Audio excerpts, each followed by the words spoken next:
Verso 4: seja, porém, o homem interior do coração unido ao incorruptível, trajo de um espírito manso e tranquilo, que é de grande valor diante de Deus. Então eu quero falar alguns aspectos da beleza interior do teu coração, da tua alma. Deus é Espírito. Deus nos soprou do seu Espírito lá em Adão. Fomos feitos à imagem e à semelhança de Deus. Com o pecado isso foi ofuscado, foi de certa forma destruído. Mas em Cristo Jesus nós somos criados novamente para termos a imagem de Jesus Cristo. Esse é o plano de Deus, esse é o desejo de Deus, que os seus filhos sejam assim, a imagem de Jesus Cristo. Uma vez eu falei aqui assim, como que o diabo muitas vezes ele vai olhar para os seus filhos, porque o diabo também tem filhos homens, filhos que foram feitos no passado à imagem e semelhança de Deus. Mas quando aqueles religiosos, aqueles pastores viviam abaixo da mentira, Jesus em João 8,44 chamou-os de filhos do diabo, que é o vosso pai, porque o diabo sempre se permaneceu na mentira, nunca se firmou na verdade. Então, as características do diabo não é... Uma pessoa não tem a característica do diabo porque o diabo tem uma orelha assim mais avantajada, ou torta, a testona, queixo assim, narizão, ou nariz pequeno. O diabo ele olha para aquela criança naquele berço e diz: você é muito parecido comigo, você mente igual eu minto, você tem as minhas características. Hoje eu queria falar assim, como se Deus olhasse para nós no berço e Deus dissesse: meu filho, você é muito parecido comigo, você ama as pessoas que te odeiam como eu amo. Então as características que a gente tem do nosso pai não é o cabelo, não é o olho, não é a cor castanha, não é a pele clara, mas são características espirituais. O fruto do Espírito são características do nosso Pai Celestial. Então, se eu sou uma pessoa muito irônica, eu tenho as características do Pai Celestial. Se eu sou uma pessoa muito crítica, um zombador, e gosto de ver o defeito dos outros e exponho os defeitos dos outros publicamente, faço piada deles, a minha língua é venenosa e eu gosto da malícia e dou mau testemunho, gosto de levar vantagem sobre os outros nos meus negócios, será que eu me pareço com o meu Pai Celestial? Ou com quem que eu me pareço? Então eu queria chamar a atenção sobre isso. Se eu sou uma pessoa melindrosa, magoada, ressentida, que vive com vergonha, que vive com culpa, eu sou parecido com quem nessa história? Quais são as características que eu tenho que são parecidas com o meu Pai Celestial? Ou com quem que eu sou parecido? Isso eu queria chamar a atenção. Ele fala daquela mulher que ela conheceu a Jesus, mas que o marido ainda não conheceu a Jesus, e que ela precisa ser sábia no sentido de levar Jesus para o seu marido. E ele diz assim: com o vosso honesto comportamento. E que o foco dessa mulher não pode ser o cabelo frisado, aquilo que é exterior, não pode ser características do corpo, para que ela se sinta poderosa, para que o homem se apaixone por ela, que não seja o ouro, algum aparato nesse sentido, mas que seja o homem interior, que seja o seu coração, que seja a sua alma, o seu honesto comportamento, a sua vida santa, que vai levar o seu marido a Cristo. Mas não seja aquela língua afiada, que tem resposta para tudo, e que é mandona, que é reclamona, que é como aquele gotejar naquela lata, e que não tem como aquele homem se converter. Então, quando ele diz ali, seja porém o homem interior do coração, unido ao incorruptível, trajo de um espírito manso e tranquilo, que é de grande valor diante de Deus. Eu queria me deter nesse verso 4, 3 características de uma beleza interior da tua alma, do teu coração, do teu espírito, que Jesus soprou dentro de você. Quando ele fala assim, do coração unido ao incorruptível, que é a palavra de Deus, que é o próprio Deus, quer dizer que você se unindo a Deus, e você tendo dentro de você o Espírito Santo, é incorruptível. Quer dizer que a beleza vinda do Espírito Santo na tua vida, no teu rosto, nas tuas palavras, em tudo que você faz, não se perde com os anos. Deus diz assim, que mesmo que o nosso homem exterior se corrompa, envelheça, mesmo que esse homem exterior se canse, não tem mais a força que tinha anteriormente, mas o homem interior, ele se renova de dia em dia, ele se renova, ele se fortalece, ele fica cada vez mais jovem, mais forte. É isso que Deus diz. Então, que não sejam as coisas que você vê o foco da tua vida, mas aquilo que você não vê o foco da tua vida. Que sejam as coisas não terrenas, mas as coisas eternas. Essas que precisam chamar a nossa atenção, essas que precisam ser as mais importantes. Jesus chamou a atenção assim, que os fariseus, eles lavavam apenas no exterior do copo. O que quer dizer isso? Que eles só davam importância ao que os outros veem. Eles, quando jejuavam, então eles desfiguravam o rosto e não se recompunham quando tinha pessoas. Eles ficavam com o rosto todo desfigurado, para que as pessoas olhassem e dissessem, mas eles sofrem mesmo na vida de fé que eles têm, ao jejum que eles fazem. Então os fariseus gostavam dos elogios, nas esmolas, nas longas orações, falar bonito. Eles gostavam de ouvir elogios. E aí Jesus diz, mas eles não gostam de lavar o interior do corpo. E é onde vai o alimento, é no interior do copo, não é no exterior. Mas que eles estavam mais preocupados com o exterior, com a aparência, do que a qualidade do alimento que eles estavam ingerindo. E é isso que Jesus está também nos chamando a atenção, para não estarmos olhando para o exterior e olhando para o interior. Você mesmo precisa olhar para a tua alma. E quem você é parecido no dia a dia, as características que você tem em relação a se aparece realmente o fruto do Espírito.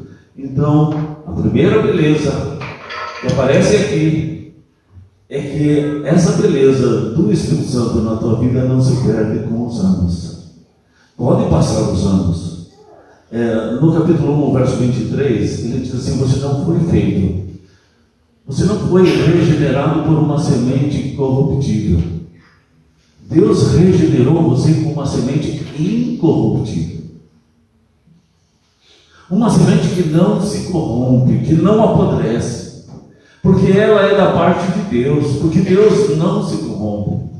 Você foi feito pela palavra de Deus, que é poderosa e viva. e permanece para sempre. Então você vai ter a beleza daquilo que Deus está fazendo dentro de você. Quando um homem coloca o foco na beleza exterior, e quando ele envelhece, ele vai envelhecer com a alma vazia. Ele vai se sentir solitário na velhice, vai ser ranzinza na velhice, vai ter depressão, vai ter frustração, decepção, solidão, feiura. Então a gente precisa desenvolver as características da ação do Espírito Santo em nossa vida. É isso que eu queria meditar com vocês. Em segundo lugar, diz ali no verso 4, que unido ao incorruptível, trajo de um espírito manso e tranquilo. Então essa beleza que você tem, a beleza vinda de Deus na tua vida, ela tem um espírito manso e tranquilo. Jesus diz: eu vou te ensinar a ser manso e humilde, porque eu sou manso e humilde. Jesus, ele é isso, é da essência de Jesus isso. Não é algo que ele vai ensinar exterior, para você obedecer regrinhas, leis. Davi, ele diz assim: agrado-me fazer a tua vontade, ó Deus meu, dentro de meu coração está a tua lei. É exatamente isso que Jesus queria ensinar, aquilo que Davi já tinha aprendido essa lição, que não eram leis externas que ele tinha que obedecer, obrigatoriamente ele tinha que fazer, e se não fizesse, porque Deus ia usar o chicote contra ele. Não. Agrada-me fazer a tua vontade, ó Deus meu, dentro em meu coração está a tua palavra. Eu amo a tua palavra. E é muito melhor fazer a vontade de Deus quando a gente ama a Deus e ama a sua palavra. Quando ele vive dentro da gente, é muito mais fácil. Então ele diz assim: mansidão, um espírito manso e tranquilo faz parte de Jesus. Paulo fala no livro de Colossenses assim: revesti-vos, pois, de ternos afetos de misericórdia. Toda vez que eu falo esse versículo, eu lembro como que eu ficava pensando. Eu pensava em terno. Use o terno, a roupa de Jesus. Até que pode ser, use a roupa de Jesus, tá bom. Mas é que ele está falando não de terno, ele está falando de ternura, afetividade, doçura, cuidado, gentileza. Muito obrigado, por favor, passe aquilo, obrigado por ter passado, fulano, obrigado por você ter feito isso, obrigado por aquilo. A vida se torna mais saudável, é como se fosse um óleo lubrificante no motor. Quando é tudo seco, não faz mais nada do que obrigação. Eu não pedi para nascer, faz isso. E a mãe vira uma escrava para fazer a comida, para lavar a roupa, para tudo. E a vida se torna muito seca, muito dura. E isso é corruptível, não vem do Espírito Santo. Quando a gente tem na nossa vida essa palavra: revestidos, pois, de ternos afetos de misericórdia, isso é vida no meio dos mortos, né? É vida de Deus. Quando a vida está agitada, quando a vida está deprimida, quando a vida está oprimida, a nossa casa precisaria ser um oásis, um lugar onde o Espírito Santo vive, onde você volta para casa e você se sente bem. No mundo, o marido não quer voltar para casa, porque em casa tem uma mulher luxuosa, aí ele passa no bar para beber, aí ele demora o máximo que ele pode para voltar para casa. Assim é o mundo. Os filhos de Deus precisariam ter no seu lar um oásis, que é mais fresco, que é mais gostoso, tem água potável, e que tomar uma limonadinha é muito legal, né? Fazer um chazinho e bem gostoso, e colocar ali laranja e adoçar com mel é muito bom, fazer um chimarrão muito gostoso. A pessoa se delicia de estar naquele meio e nem quer mais sair dali, porque é muito bom. Ali tem culto doméstico, os filhos vão deixando o ciúme de lado, começam a ser tratáveis, por causa do Espírito Santo no coração deles. O verso 4 também fala assim, além do Espírito manso e tranquilo, ele fala assim, que é de grande valor diante de Deus. Então a beleza interior, ela tem grande valor, mas tem valor para os filhos de Deus, porque para os do mundo, a beleza exterior sempre vai ser mais importante. Eu lembro de uma mocinha que tinha um cachorrinho pequenininho, e quando pequenininho era amado o cachorrinho.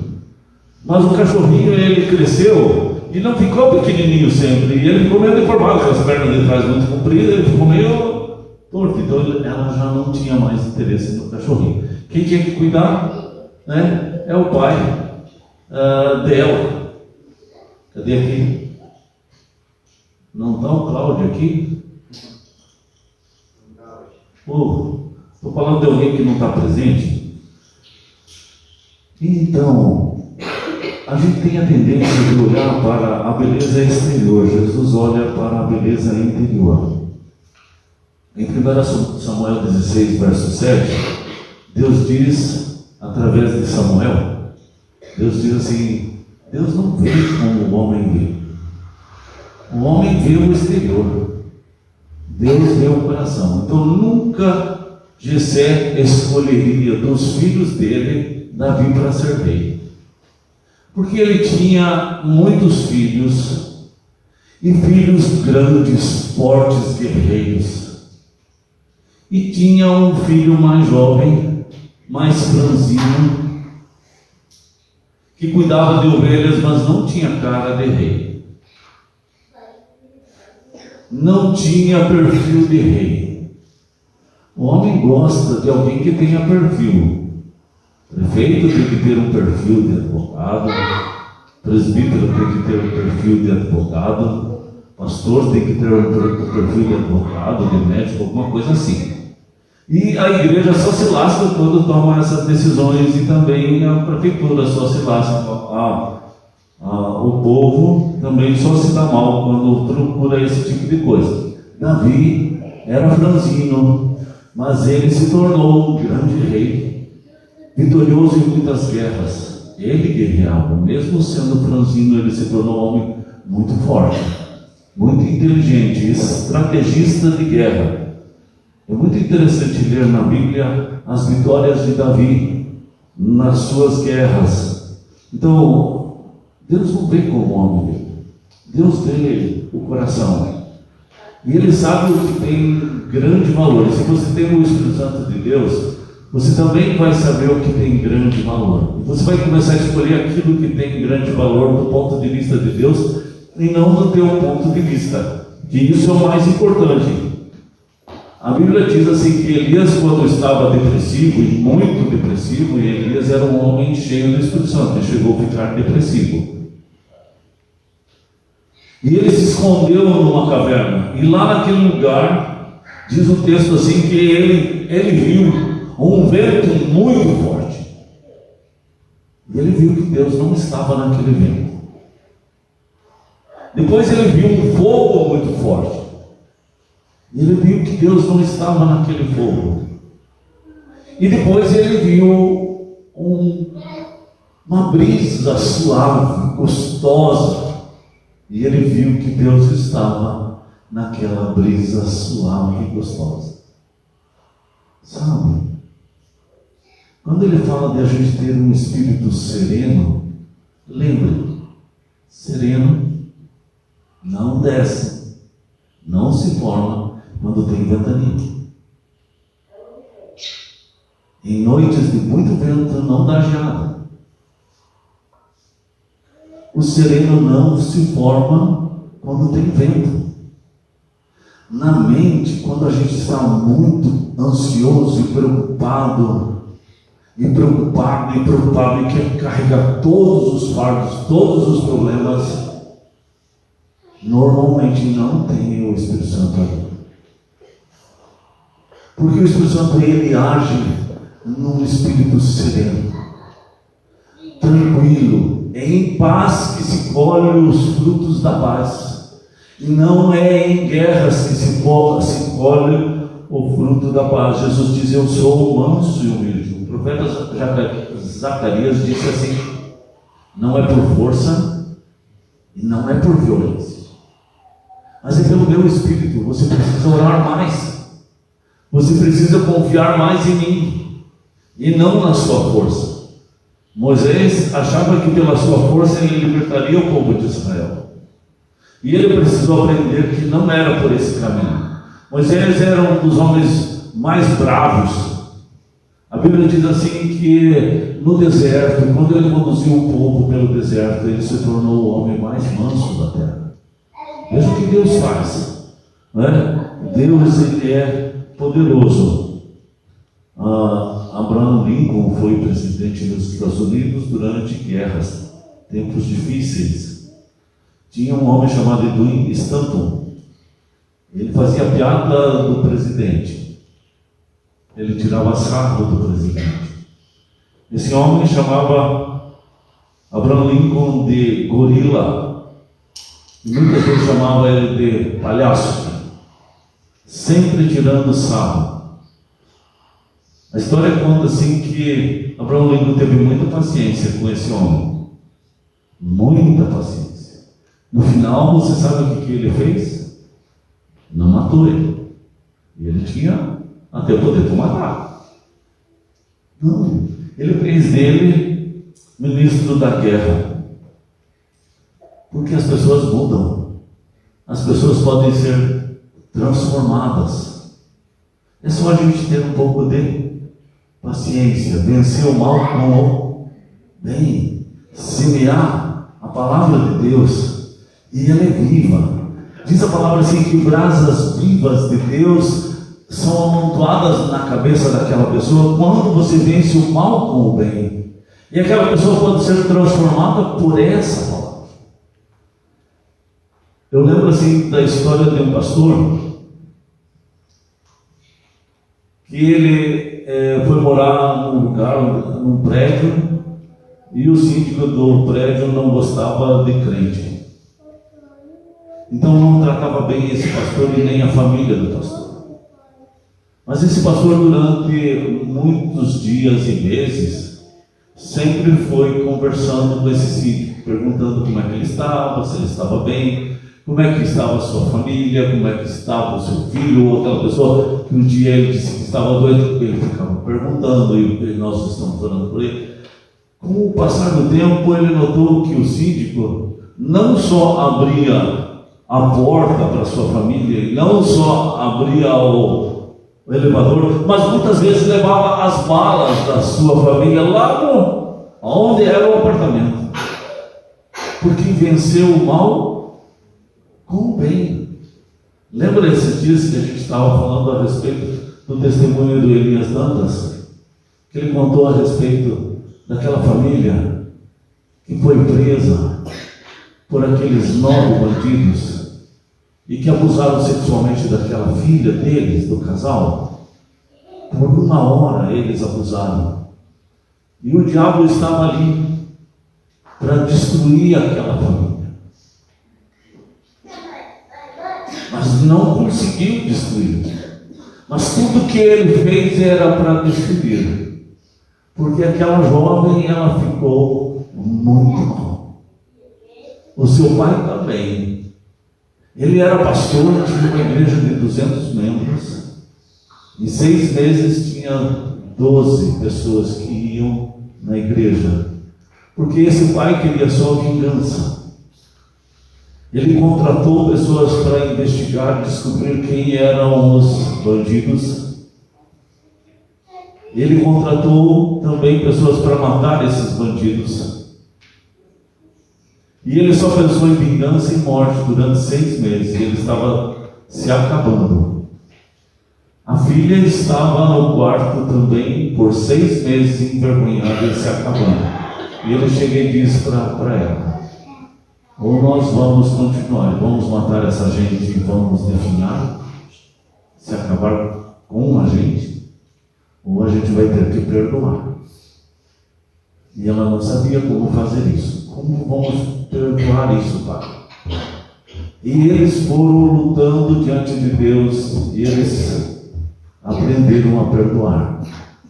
E você podia dizer assim, mas ela não tem, e ela também não tem culpa nenhuma. Mas o diabo estava conseguindo com isso destruir a vida dela, até que ela aprendeu a perdoar. Diz o pastor Elias Dantas que 19 anos depois ela veio dar o testemunho na igreja dele sobre o ocorrido. Ela já era psicóloga, já tinha 4 filhos, casada e bem casada, e ela recebeu por 3 anos seguidos das Filipinas o título de melhor psicóloga em tratamento de mulheres abusadas sexualmente. Deus, ele pode transformar males em bem. Enquanto eu calo os pecados, eu envelheço. Enquanto eu calo os pecados, eu envelheço. A minha alma cansa. A alegria de Deus é um bom remédio. Diz a Bíblia que a alegria de Deus aformoseia o rosto. Até o nome da pessoa pode ficar mais bonito com a ação de Deus. Às vezes o nome que a pessoa tem não é tão bonito, mas pode ficar bonito pela beleza que essa pessoa tem, a beleza interior. Ela transmite graça, ela transmite alegria. Veja, o diabo queria destruir aquela família, queria acabar com ela. Ele queria que fosse uma bola de neve no sentido destrutivo. E com o perdão, foi uma bola de neve no sentido positivo. Ela pode ajudar muitas mulheres molestadas. Veja o que Deus pode fazer. Aquele homem chamava o seu presidente de gorila. Ele poderia ter sido processado, porque nos Estados Unidos tudo se processa ao outro. Poderia ter a maior briga judicial com isso. Palhaço. Mas ele foi aguentando, e ele foi conquistando aquele homem, até que um dia ele se tornou ministro da guerra, enquanto Abraham Lincoln, presidente dos Estados Unidos. Veja como Deus pode reverter males em bem, tragédias em vitórias. Deus pode tirar uma pessoa do atoleiro. Gente, a ceia fala sobre isso. Quando nós tomamos a ceia, quando você bebe do cálice, quando você come do pão, Deus está falando a respeito desse poder que você tem de perdoar pecados. Quando Jesus morreu naquela cruz, Ele perdoa o pecado, não só o teu pecado, mas o pecado daquele que fez o mal para você. Então, quando nós participamos da ceia, a gente está anunciando o maior milagre que tem na Bíblia, que é o perdão. É a regeneração daquele que é culpado, daquele que fez um erro, porque aquele homem estava errado em chamar o seu presidente de palhaço, de gorila. Aqueles 9 bandidos estavam errados de fazer o que eles fizeram. Mas ela poderia definhar, ela poderia destruir a sua vida, ela poderia causar muito mal, porque é isso que normalmente acontece. E poderia ainda odiar os seus filhos, ser uma pessoa totalmente amargurada. Deus transformou males em bênção. E é isso que Deus nos chama. Esse é o cerne do Evangelho. Deus nos chama para isso, para vencermos males que acontecem em nós, no nosso meio, em bênção. Então aí, quando a gente estiver tomando a ceia, vamos lembrar disso, desse milagre que Deus faz. Ele diz a beleza interior que Ele quer colocar em nosso coração. Ela tem base na palavra dele. No capítulo 1, verso 23, ele diz: você foi regenerado com uma semente especial, que é incorruptível. É a palavra de Deus, que é viva e permanece para sempre. E essa beleza que Deus coloca em você, ela não se perde com os anos. Ela tem um espírito manso e tranquilo, e ela é de grande valor. Muito bem.